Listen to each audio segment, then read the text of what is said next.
How's it going, everybody? You know who it is here, and today I'm going to be doing part 2 of the mystery vinyl box unboxing from the Altair Productions web store. They're a black metal label based out of Portugal, and about last week I uploaded a video where I had received the package that I ordered from them with 5 random records from their collection.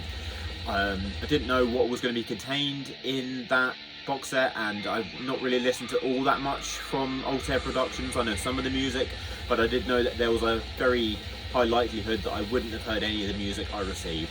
So yeah, part 1 was just, me unboxing and making my first impressions based off of the appearance of the albums that I'd got, and now I've had a bit of time to listen to them all and generate some thoughts. I thought, we'll do another video so I can share my thoughts on them, and to also give you my opinion on whether this was a worthwhile thing to do, to order this box set, and whether or not you guys should do it. So before we get into any of that, I want to talk about today's background music, and we have got the legendary Leviathan with his 2003 depressive suicidal black metal classic, The 10th Sub-Level of Suicide. Now, Leviathan is obviously the solo project of Mr. Jeff Whitehead. I believe he's a man from California, possibly San Francisco. He is a hugely influential artist in the subgenre of black metal known as DSBM. I've already said it before, I'm not going to keep repeating it just in case it gets flagged by YouTube. But yeah, so Jeff Whitehead, obviously, he's got numerous albums to his name that have gone on to be quite influential within the DSBM catalogue, not just with Leviathan but with other projects as well. But the 10th Sub-Level here is one of his earlier albums that came out with Leviathan, I believe, and it features his trademark DSBM sound where he's taking a lot of shots at the world around him. It's obviously very hate-filled and despondent music, but it features his signature vocal style that would be plagiarised by countless artists and still continues to be, and he's just a really great artist, and really thankful that I get to experience his music. So yeah, if you haven't listened to it already and you want to listen to some great DSBM, then I highly recommend checking out this. That is, again, Leviathan with the 10th Sub-Level of Unaliving Yourself. Yeah. Right, so enough clowning around. So I'm going to get into the content of today's video, and I'm going to talk about the music that I've got. So the first one that I want to talk about, I'm going to try and do them in the order that I think I showed them on the video, but we're going to start out with this. This was an album that I got by a band called Apparitional Glare. This is called Black Candle Negativity. Now, Apparitional Glare, as far as I'm aware, are a duo, and they come from Canada. For me, this was the strongest of the 5 albums that I got, 5 records. This is raw, this is very cold sounding, atmospheric, depressive black metal. This is kind of what I expected from Altair Productions. I think this is kind of the sort of sound that's made them, give them the spot that they've got. It's quite versatile. The vocals are really interesting. You're getting the sort of stereotypical black metal shrieks, but it does vary up a bit from the gutturals and the shrieks up to these quite disturbing, demonic, and even like ancient animalistic sounding high-pitched wailing that could be some kind of deranged ghost, but it's done really well. Has that sort of sound that it could sound like it's being recorded in a dungeon. Frenetic drumming. The drumming performance is just really, really good, and you get ambient passages in between songs and even within a song where you get these sort of creepy, ghostly keys, and it all just feels somewhat akin to Black Salice, who are obviously the famed Portuguese band whose records are stocked with Altair Productions. I'm a big fan of Black Salice, so to get something that's sort of akin to that is a win, and it is a very good album. That is Apparitional Glare with Black Candle Negativity. Okay, so the next one really caught me off guard. That is Opium Grave with their album Obliterator. Now, this is an Australian solo project, and when I first showed this on part 1, I did say, I thought this looked like some kind of death doom or stoner doom record, based purely off the album cover, and I couldn't have been any more wrong. This is actually a krautrock album with blackened elements, and particularly the vocals. It features these sort of glassy synths that you'd hear on many a krautrock album from, you know, the heyday, and it's a really interesting fusion of, you know, black and rock, and obviously, you know, the krautrock that I find the synthesis makes up the centre point and central focus of the album. It's a pretty cool combination. I think if you enjoyed the recent Blood Incantation album from last year, well, God, everybody knows that I very much did, then you might get something out of it, because obviously Blood Incantation collaborated with Tangerine Dream, obviously the famed krautrock outfit, to obviously add some sort of ambience to that sound, and what you get is actually quite similar on Opium Grave. You're getting you know, all the hallmarks and sometimes the sort of almost spokeny vocals that would be associated with that sound.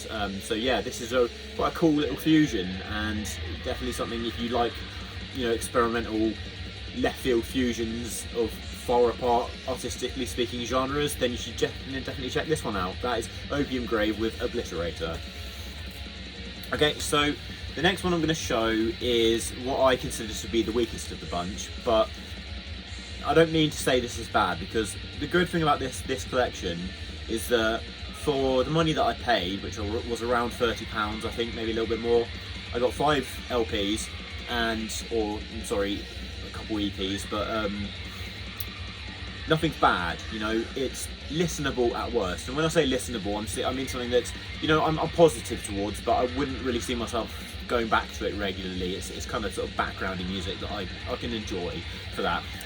This is a split between 2 English artists. We have White Metal and Warpentake.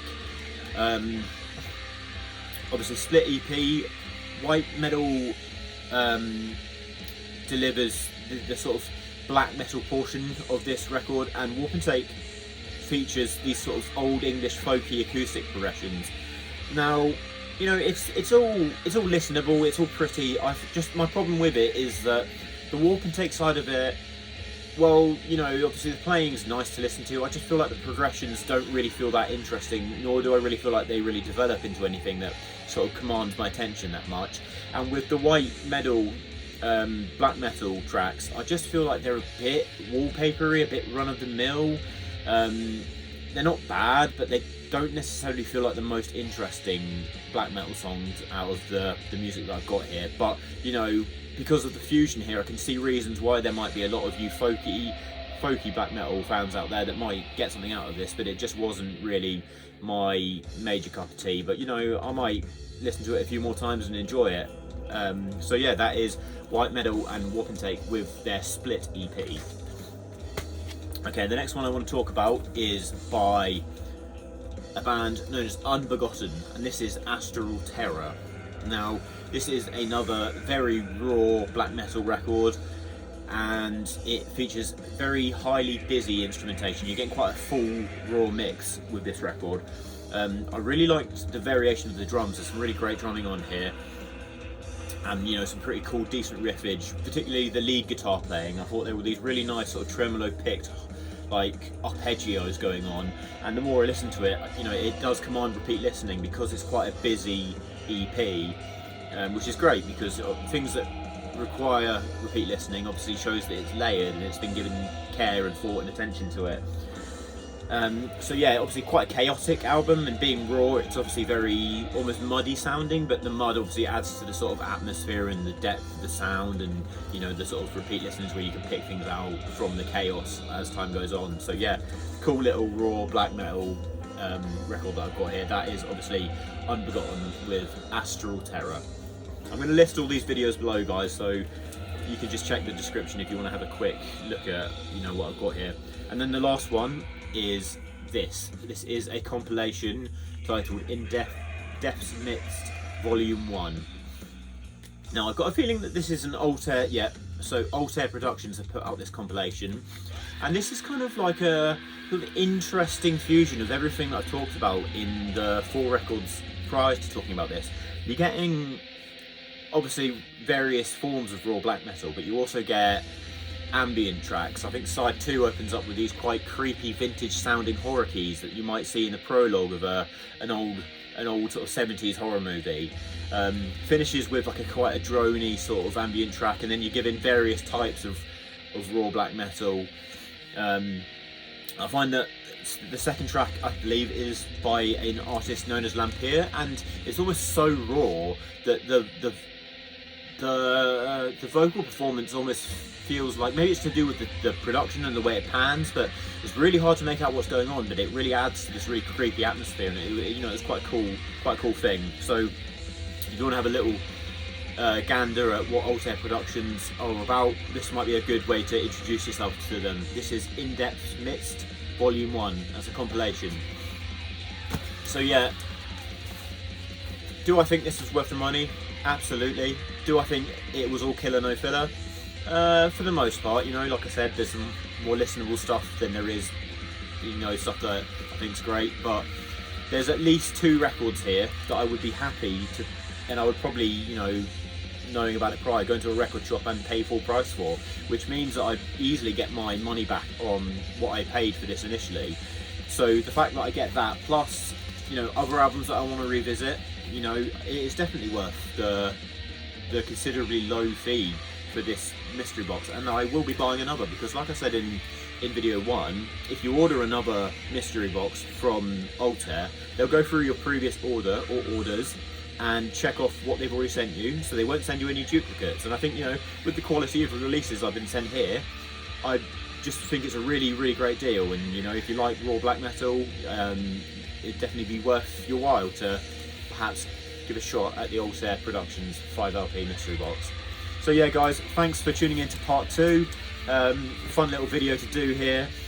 I've got more in the works, and I've got some metal related news that I think we'll see what comes with that. But I'm also going to see Power Trip on Monday, the thrash metal band, the kind of extreme thrash, which I kind of got last minute because I failed to get Black Sabbath tickets. It was between, if I could get Sabbath tickets, then that would be my concert tickets for the next fucking 2-3 months because of the sheer cost. But after sitting in a waiting queue of 15,000 people and failing to secure them, I thought, well, Power Trip are playing on Monday, and I can put some of the money I would have spent on Sabbath to go see them. So I'm really looking forward to that. As always guys, you know who it is. Go and follow me on Instagram if you don't already, at YouKnowWhoMetal, and stay tuned for more metal content. Make sure you subscribe, hit the like button, and tune in to my other videos. I have more content coming soon. You know who it is.